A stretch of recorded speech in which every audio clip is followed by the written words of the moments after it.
Americans in the battlefield. U.S. Central Command confirms that 3 American service members have died in action, and 5 others are seriously wounded as part of Operation Epic Fury. We do not know where those casualties occurred. However, we do know that U.S. bases in Iraq have come under attack by Islamic militia now. Those militia that are aligned with Iran. Those are the ones that they fund and purpose at their will, that regime. The president launched the major offensive against Iran's terrorist regime early yesterday morning.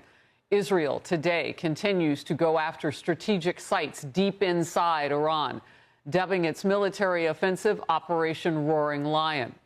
This is a special Sunday edition of the Faulkner Focus. I'm Harris Faulkner.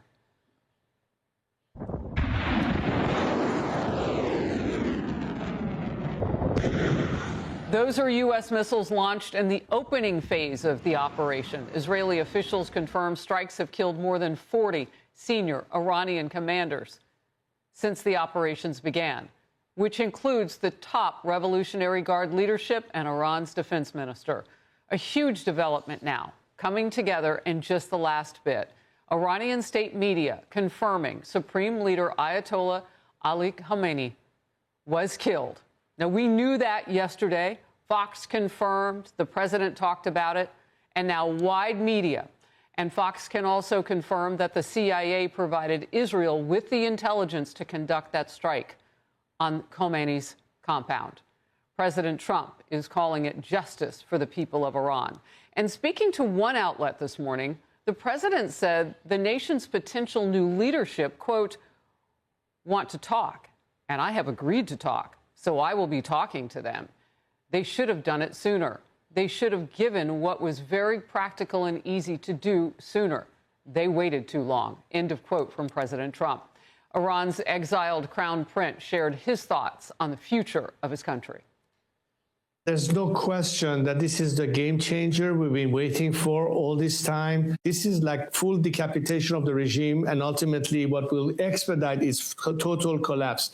The Iranian people has suffered too much to settle for anything less than that.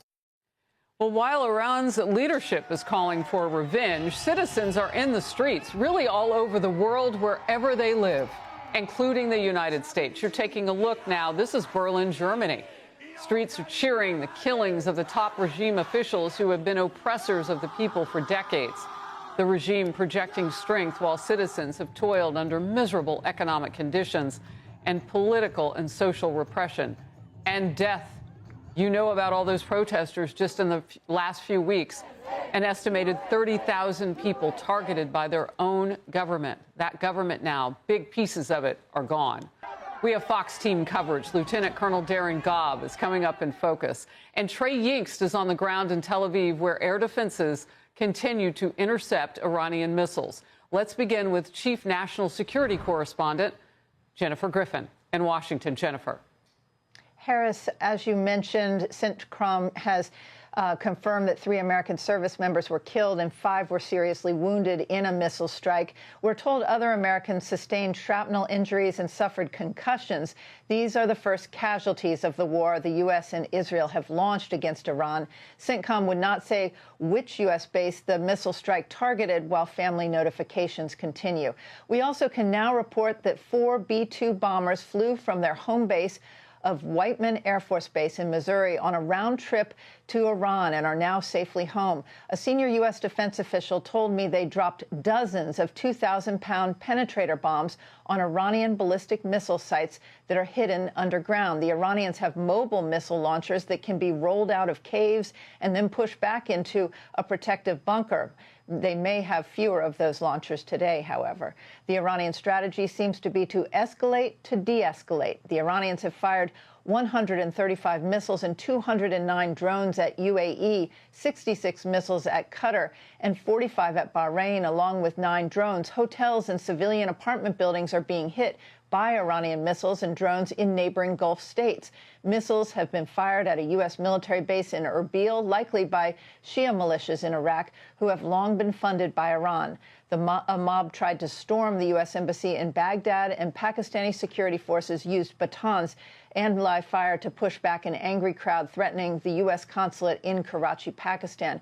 Both Iraq and Pakistan have large Shia Muslim populations. And British Defense Secretary John Healey said 2 missiles had been fired toward Cyprus, where the British Army has service members stationed. It's the first time Cyprus has ever been targeted by Iranian ballistic missiles, likely fired from Tabriz in western Iran. There are reports that the Iranians have reached out to Oman saying they are willing to talk. President Trump, as you just mentioned, just told The Atlantic that the Iranians have reached out and want to talk, and he is willing to talk to them. Israel's defense minister announced that Israel is now using stand-in weapons over Tehran and will now have 24/7 presence in the skies above Tehran. That means that they and the U.S. military have effectively suppressed the air defense systems over Tehran, a huge step forward in terms of being able to track the movements of Iranian leaders and forces. We reported yesterday that the start of the joint operation had to be moved up based on intelligence and this target of opportunity, the meeting at Khamenei's compound. Fox has now confirmed the intelligence for that strike came from the CIA, who passed it to the Israelis. The New York Times was the first to report this. The man to watch is Ali Larijani, the head of Iran's Supreme National Security Council. He has moved into the top position in Iran. He just gave an interview in which he threatened revenge for the killing of the supreme leader, Ali Khamenei. Quote, "The United States and the Zionists have burned the heart of the Iranian people, and we will burn their hearts." Now it seems both sides want to talk. Not clear if that means there will be regime change in the end, if there is a new supreme leader and Ali Larijani keeps the reins of power. He was one of the main members of the Iranian leadership, Harris, ordering the vicious killing of thousands of Iranian protesters just weeks ago. Harris. Jennifer, thank you very much for getting us started. The conflict is having major impacts across the Middle East. You'll hear more and more about that during the Faulkner Focus today. Iran has launched waves of missiles and drones into Israel and United States military bases and some civilian areas in the region. And we were told to expect some of that. What is an oddity, though, is that they are hitting Qatar, Kuwait, and the United Arab Emirates hard. Nations with at least relationships with Iran, if not some actual supporters in some cases. U.S. Navy's Fifth Fleet headquarters in Bahrain was hit by an Iranian strike. And President Trump is warning what is left of Iran's leadership to stop this, stop the retaliation. Here's what he posted. Iran just stated that they are going to hit very hard today, harder than they have ever hit before. They better not do that. However, because if they do, we will hit them with a force that has never been seen before! Exclamation point from the commander-in-chief.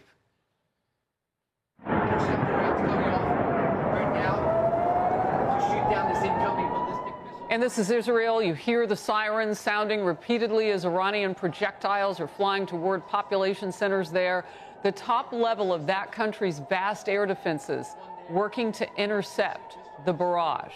Still, an Iranian ballistic missile struck west of Jerusalem, killed 9 people, injured nearly 50 others, including children. An Israeli military spokesperson says Israel has called up 100,000 reserve soldiers. Chief Foreign Correspondent Trey Yinks is in Tel Aviv with the latest on this. Trey, it is nightfall there now, and sometimes we can see things tick up, although a lot of this has been playing out in the daytime. What is the latest?